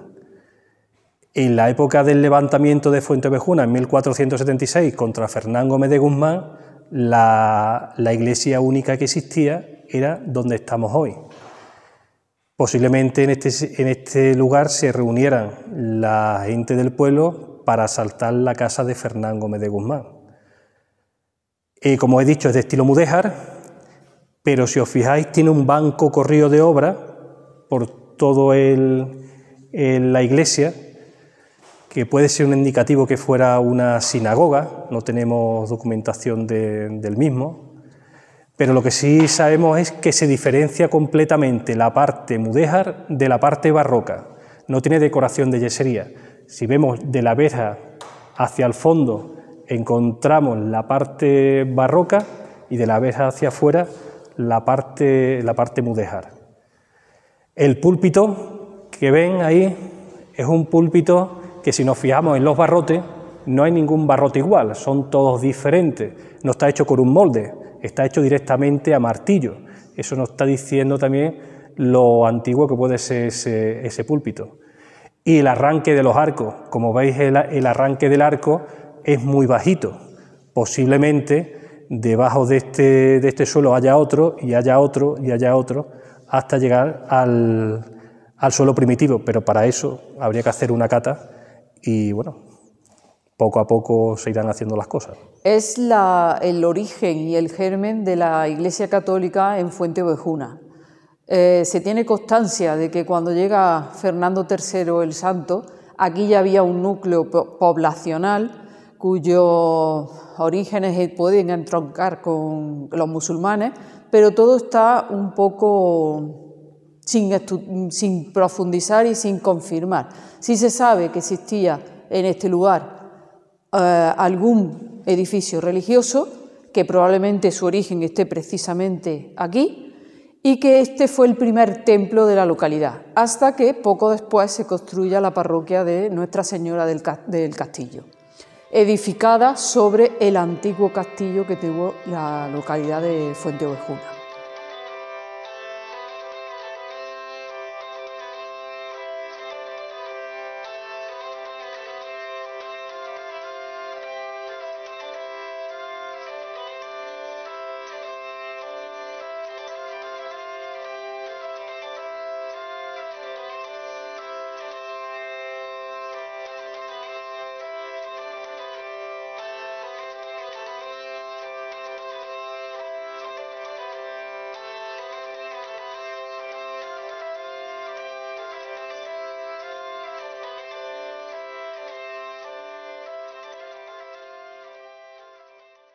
Mi nombre es Francisco Menel Osuna, soy el responsable de turismo en Fuenteovejuna y nos encontramos en el palacete modernista de Fuenteovejuna, conocido coloquialmente como Casa de Cardona. Se conoce coloquialmente como Casa de Cardona por ser la última familia que habita en él.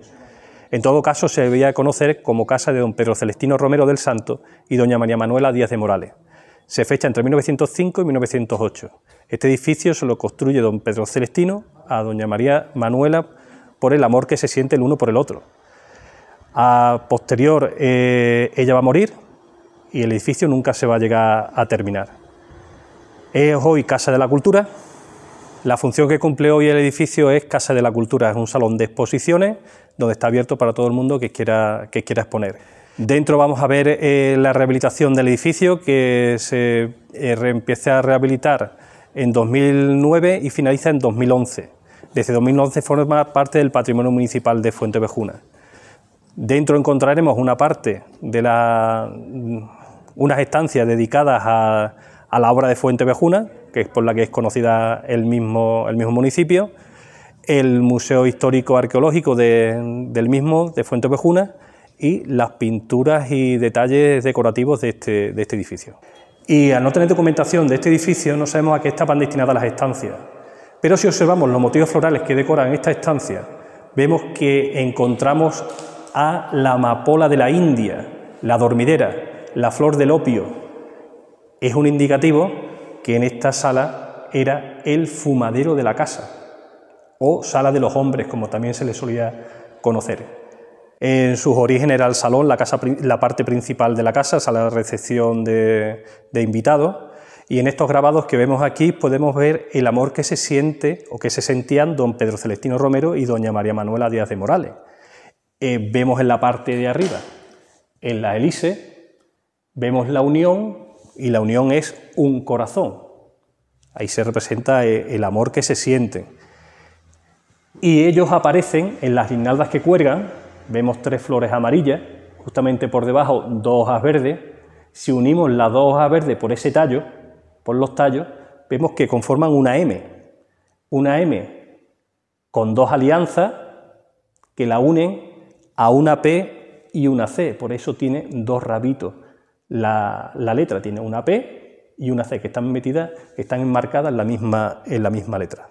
Aquí se ve una pequeña representación del vestuario que se utiliza para representar Fuentevejuna por el pueblo en la segunda quincena de agosto, siempre en los años pares. Lope de Vega, en 1612, escribe su obra literaria Fuentevejuna, la publicará en 1619, y cuentan los hechos que acontecen en Fuentevejuna en 1476.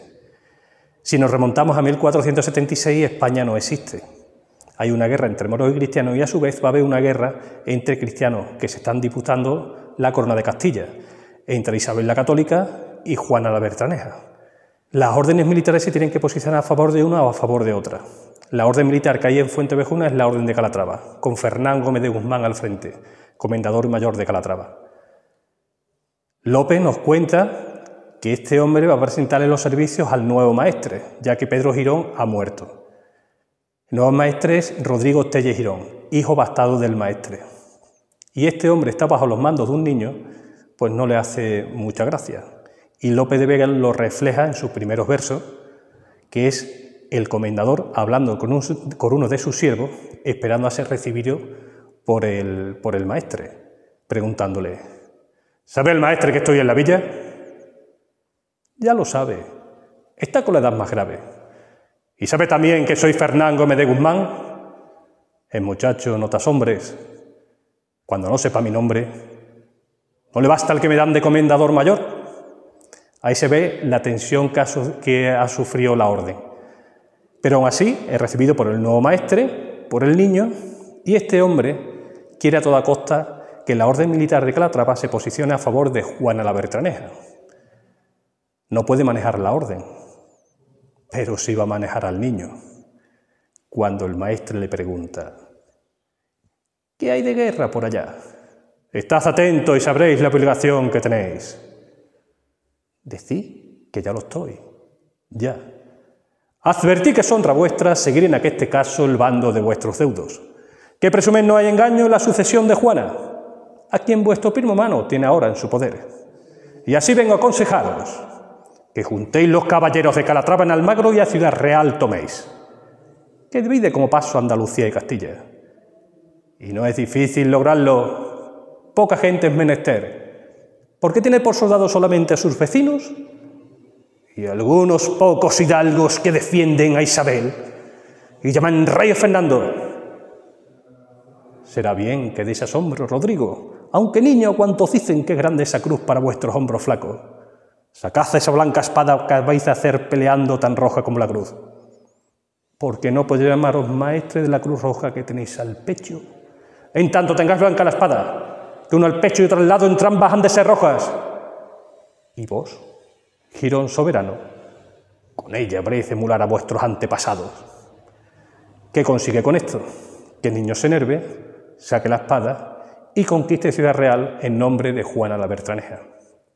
Conseguido lo querido, el comendador regresa a Fuentevejuna, donde se enriquece al costa del pueblo subiendo los tributos y lleva consigo el derecho de pernada. Es dueño de tierra, animales y de gentes. Laurencia, hija del alcalde Esteban, sabedora de los caprichos de este hombre con ella, siempre le huye. Pero una tarde, mientras ella está lavando unos paños en el bosque, sola, se encuentra el comendador y ahí es donde la asalta y le dice: ¿a qué te hacen toscos afrentan, bella Laurencia, la gracia que el poderoso cielo te dio? de tal suerte que vienes a ser un monstruo. Mas si otras veces pudiste huir mi rogo amoroso, ahora no quiere el campo, amigo secreto y solo, que tú sola has de ser tan soberbia, que tu rostro huyas al Señor que tienes. Teniéndome bien tampoco. ¿No se rindió Sebastiana, mujer de Pedro Redondo, con ser casadas entrambas? Y la de Martín del Pozo, habiendo apenas pasado 2 días del desposorio, y ahí intenta abusar de ella. Pero aparecerá otro personaje, que es Frondoso, que le arrebatará la ballesta al comendador y poniéndosela al pecho huyen los dos. Un campesino amenazando al hombre feudal. Este hombre se repone, va a tomar su ley, pero cuando llega a Fuente Ovejuna se encuentra un soldado del maestre que pide la ayuda del comendador, ya que Ciudad Real está siendo asediada por los reyes católicos. Coge sus tropas y se va a defender Ciudad Real. Aprovechando la ausencia del comendador en Fuente Ovejuna, Laurencia y Frondoso son desposados, con la mala suerte que tienen que en la celebración de la boda regresa el comendador de haber perdido la batalla de Ciudad Real y no haber llevado a cabo sus derechos de pernada. Estése la boda queda y no se alborote nadie. A él lo hace prisionero y a ella se la lleva a sus aposentos donde allí es violada. El alcalde, junto con los más regidores de la villa y los hombres, crean el Consejo de los Hombres. 1476, la mujer no tiene ni voz ni voto. Y están debatiendo en ese consejo cómo enfrentarse al comendador. Cuando de pronto pregunta al alcalde, ¿qué es una mujer la que pide paso al Consejo de los Hombres? Es Laurencia, tu hija. ¿No la conoces? Laurencia, hija. Hija. No me llames hija. ¿Por qué, mis ojos? ¿Por qué? Por muchas razones, y sé las principales: que dejas tiranos sin que me venguen, traidores sin que me cobren. Y ahí es donde viene la arenga de Laurencia. Ahí es donde ella le dice a todos los hombres: ¿vosotros sois hombres nobles? ¿Vosotros padres y deudos que no se os rompen las entrañas en verme en estos dolores? Oveja soy, bien lo dice de Fuente Ovejuna el nombre.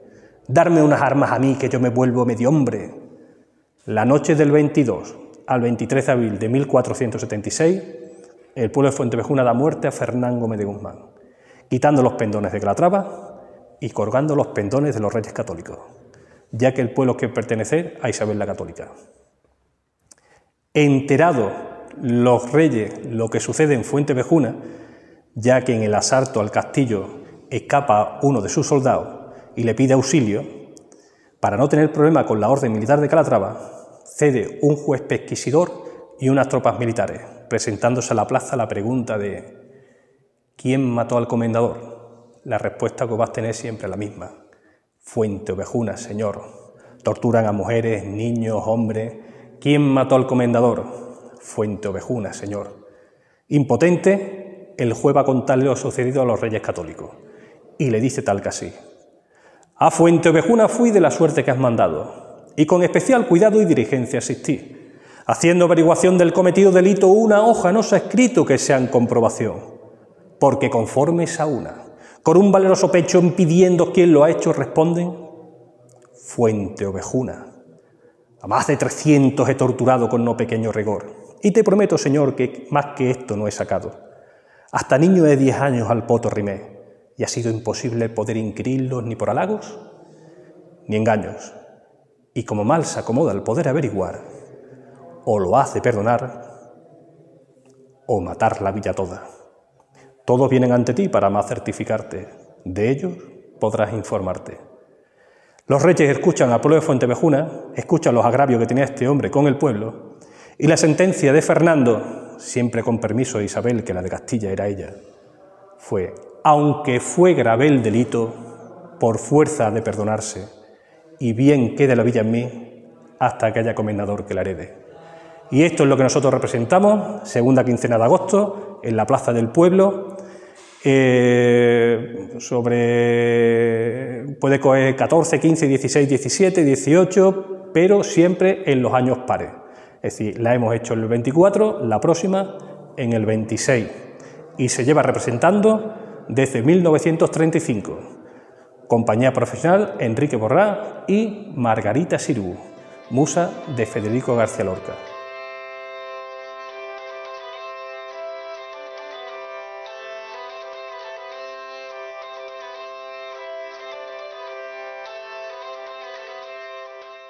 Esta primera pieza que tenemos aquí es la maquinaria del reloj de la iglesia y se fechará sobre el siglo XV, siglo XVI. Se ve perfectamente aquí las agujas, los engranajes y sobre todo que suena como un reloj.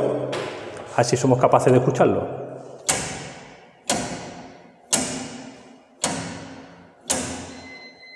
Pues este es el sonido que tendría este reloj cuando estuviese colgado, cuando estuviese en la parte alta de la torre.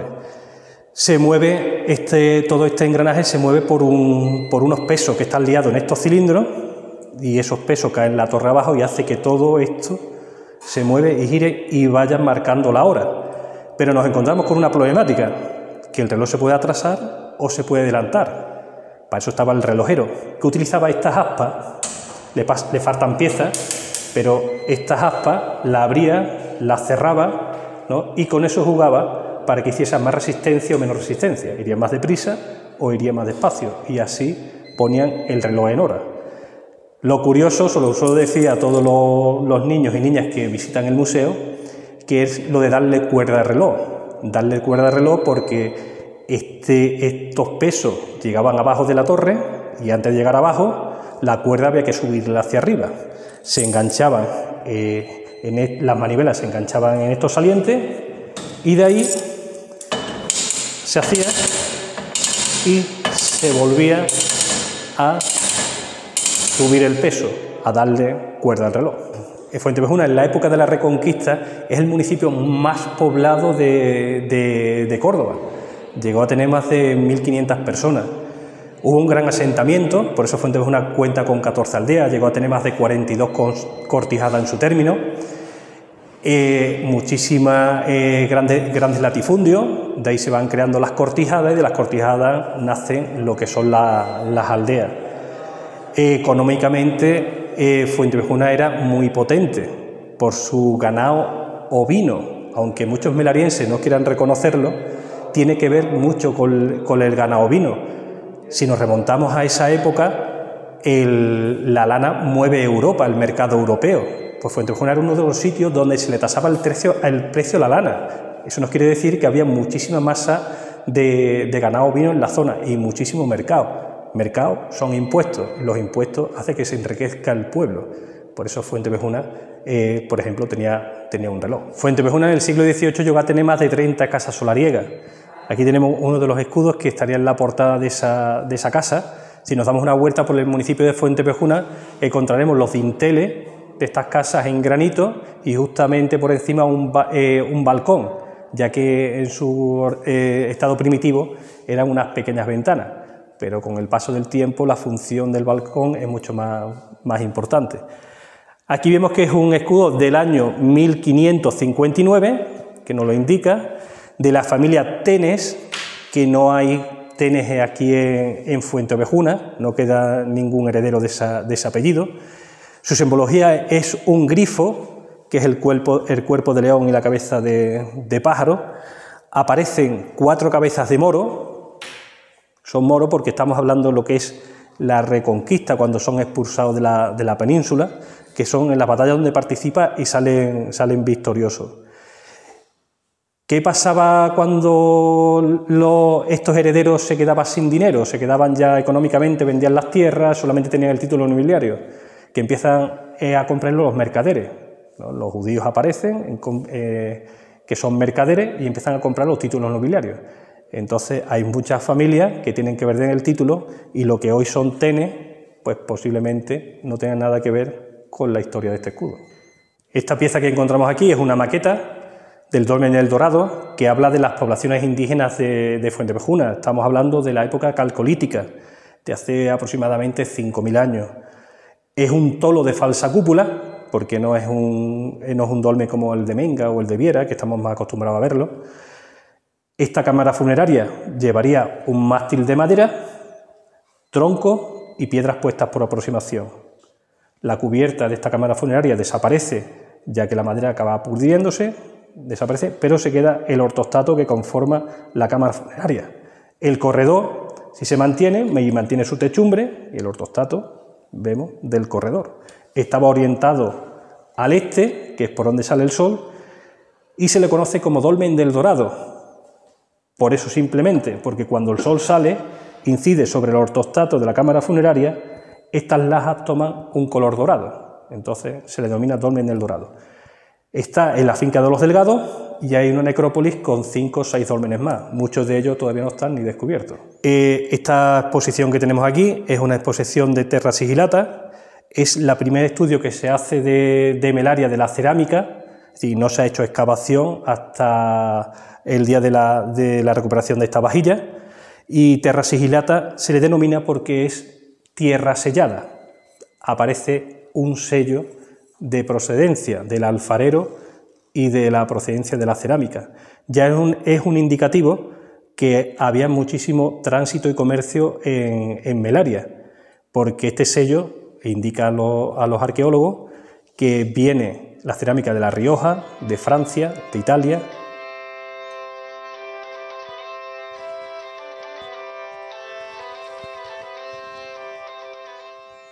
Esta vitrina es muy importante para nosotros porque es la primera excavación que se hace en Fuentevejuna.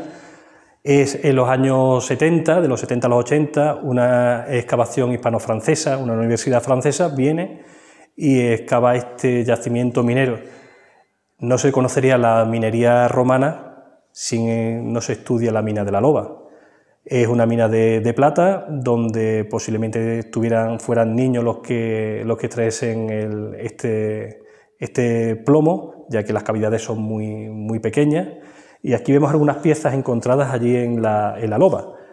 Tenemos la cerámica, algunas pesas, un molino, ¿no?, un aplique, todo extraído allí en la mina de la loba. En la época romana ya se tiene descubierto una vía que comunicaba Melaria, el norte de Córdoba, con el río Guadalquivir, que es por donde bajaban los metales para sacar los metales al mundo, ¿no? Ya de ahí lo exportarían a uno y otro sitio. Ahí encontramos los apliques de sítula, los asas de caldero, los amuletos, que era bastante común, un amuleto fálico, la lucerna, un anillo, fichas de juego, también encontramos en esta vitrina, hebillas, tipo de decoraciones y, como no, ya muy a posterior aparecen lo que son las llaves. Aquí encontramos el acueducto romano que surtía de agua a Melaria. Un acueducto que tenía casi 10 kilómetros de distancia, nace en la fuente de la Quicla, ¿no?, y de ahí lleva el agua hasta Melaria. Siempre que hablamos de un acueducto, pensamos en el acueducto de Segovia, un acueducto al aire con sus arcos.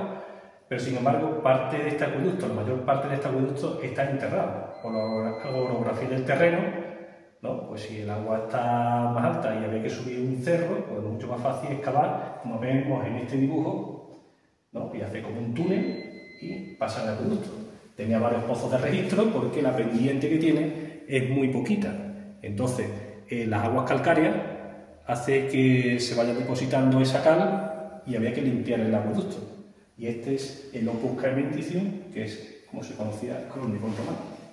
¿Y el resto del acueducto sigue enterrado? ¿O? Muchísima parte del acueducto está enterrado. Lo que nos falta es la parte que llega a Melaria. Ahí sí nos hace falta el acueducto al aire, que tiene que cruzar el embalse de San Pedro.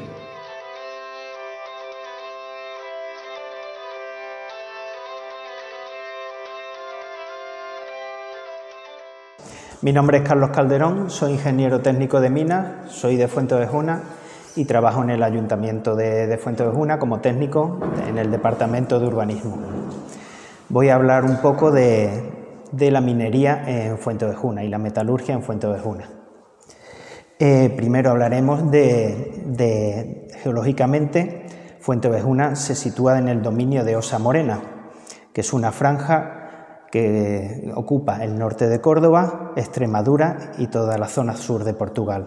La riqueza minera de Fuenteovejuna no es una cosa actual, sino desde el periodo antiguo, desde la edad del cobre, ya existían minas datadas o asentamientos mineros. Entonces no eran minas, eran en una aldea, machacaban piedras y hacían como una especie de fundición, un horno en plan casero, y obtenían el cobre, que era con lo que hacían sus armas y sus herramientas. Y hay datadas de esa época pues en el Cerro de los Castillejos, aquí en Fuenteovejuna, y en la Caraveruela, en Coronada. Entonces, posteriormente, en la Edad del Bronce, esas industrias mineras arcaicas, esa artesanía minera se moderniza un poco más con digamos, la introducción del crisol, y se avanza un poco más en la técnica. Y esto hace que, aparte ya de fabricar las herramientas propias, ya de bronce, que es una aleación de cobre y estaño, que da más dureza al metal y más durabilidad, pues este aumento, esta mejora en la tecnología y en la producción hace que ya no solo sirva para la propia aldea, para las propias herramientas de la aldea, sino que empiece un comercio con las potencias que estaban en aquella época en la zona. Serían los griegos, los fenicios, posteriormente los cartagineses. Este comercio provocó que la zona aumentara muchísimo de la población, ya que estos avances hacían que de las aldeas vecinas, de las zonas vecinas, viniera gente a asentarse aquí y estuviera esta zona más poblada que otras zonas. Pero el primer boom minero grande fue, sin lugar a dudas, bueno, de esta época, de la Edad de Bronce, empieza la explotación de una mina que luego dará mucho que hablar, que es la mina de la Loba y la mina de la Pava. La mina de la Loba, sus primeros inicios son estos de la época íbera, de la Edad del Bronce, es cuando empiezan con algunas trazas de fundición, hay escorias de fundición que demuestran que ya se explotaba en esta época, con un poblado de chozas, ¿vale?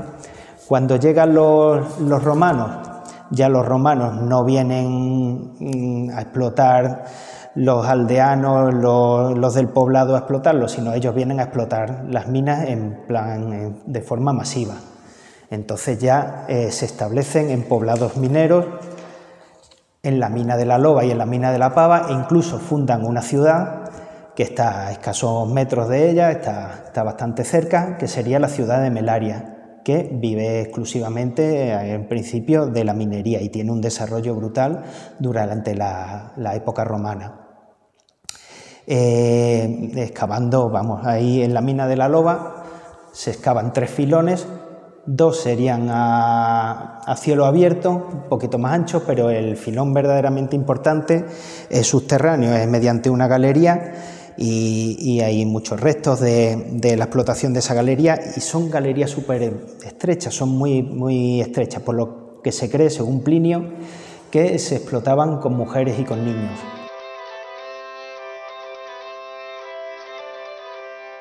Nos encontramos ahora en una ubicación privilegiada, a un paso de Fuenteovejuna. Si miro hacia el frente, tenemos las tierras extremeñas, a un paso. A mi espalda, hacia Peñarroya, Pueblo Nuevo. Y esta situación, aquí precisamente se levanta la ermita de Nuestra Señora de Gracia. Aparte de la parroquia de Nuestra Señora del Castillo y la iglesia de San Miguel, este es uno de los templos más antiguos que tiene Fuenteovejuna.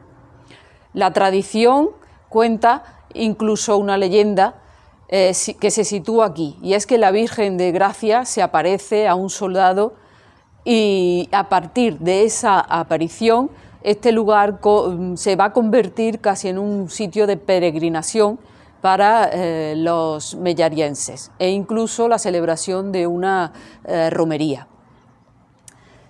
Los arcos que veis y la portada que tengo a mi espalda nos dan clara muestra de la antigüedad de este edificio, aunque no se ha podido comprobar aún a ciencia cierta cuándo surge, pero se puede fechar en torno al siglo XV, siglo XVI.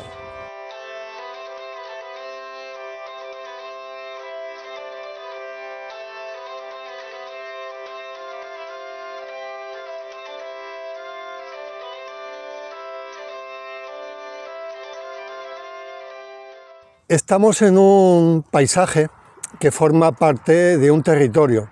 Normalmente existe una cierta confusión, porque parece que todos los paisajes son el territorio, y no, el territorio es lo primero.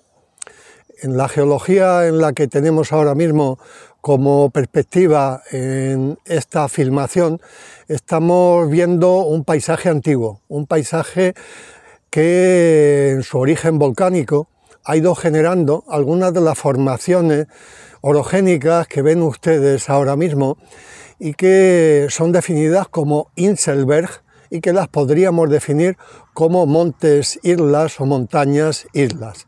Y eso es lo que es Masatrigo, precisamente, que tenemos a nuestras espaldas.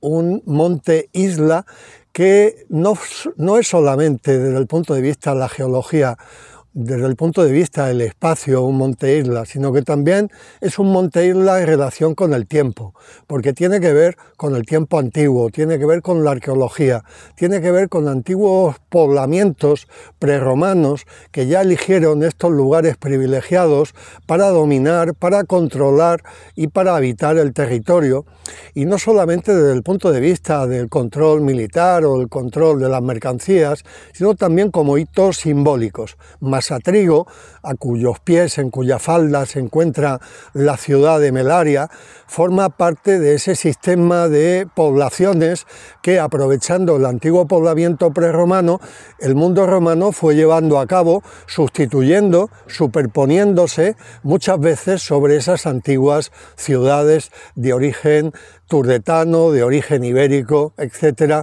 que formaban parte de la estructura urbana del final de la Edad de los Metales en la época del Bronce. El territorio de Fuenteovejuna se caracteriza por una singularidad, y esa singularidad es que lo podemos definir casi como un territorio-región, en el cual Fuenteovejuna es la cabecera de esa comarca y que hoy podemos definir por un total de 14 aldeas. Esas 14 aldeas son Argallón, son Cañada del Gamo, Cuenca, nos vamos a encontrar con el Alcornocal y otro tipo de poblaciones que tienen que ver con la denominación de pequeñas aldeas que desde época medieval, especialmente desde el siglo XVI, seguiríamos con los Morenos, los Pánchez, la Coronada, y a continuación nos encontraríamos también con otras aldeas más cercanas ya a lo que va a ser la época preindustrial, como puede ser el porvenir de la industria, sin olvidarnos de Ojuelos Altos, de Ojuelos Bajos, de La Posadilla o también de Piconcillo.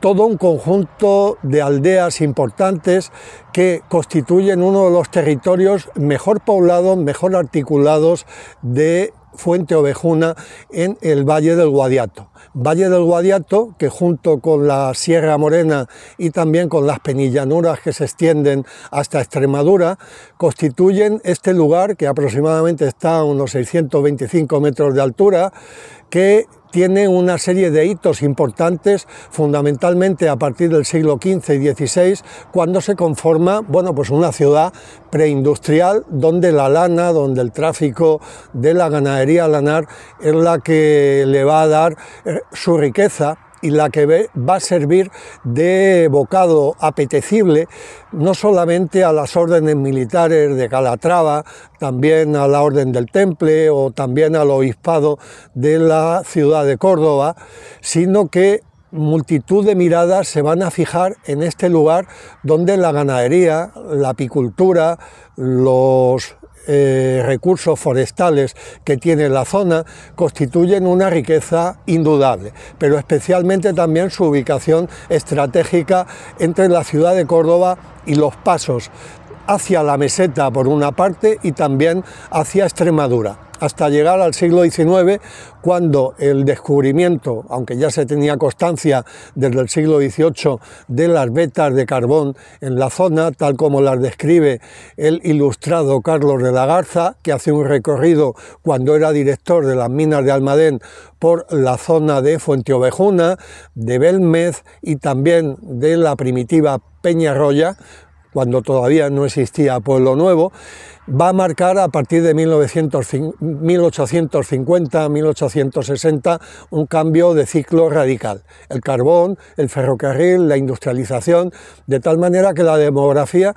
se va a ver impactada de una manera importante, llegando a alcanzar estas ciudades, bueno, pues unos términos poblacionales hoy en día desconocidos. El caso concreto de Fuenteovejuna, que llega a alcanzar casi los 20.000 habitantes y que actualmente está en torno a los 5.000. Por último, ya situándonos en la exposición Todo lo que brilla, hay que decir que aunque Fuenteovejuna no tuvo un centro de producción relacionado con la platería y la joyería, sí que fue depositario, sí que fue destinataria a esta población de importantes obras de las que han hablado anteriormente otros compañeros que forman parte de este documental dirigido por Bartolomé.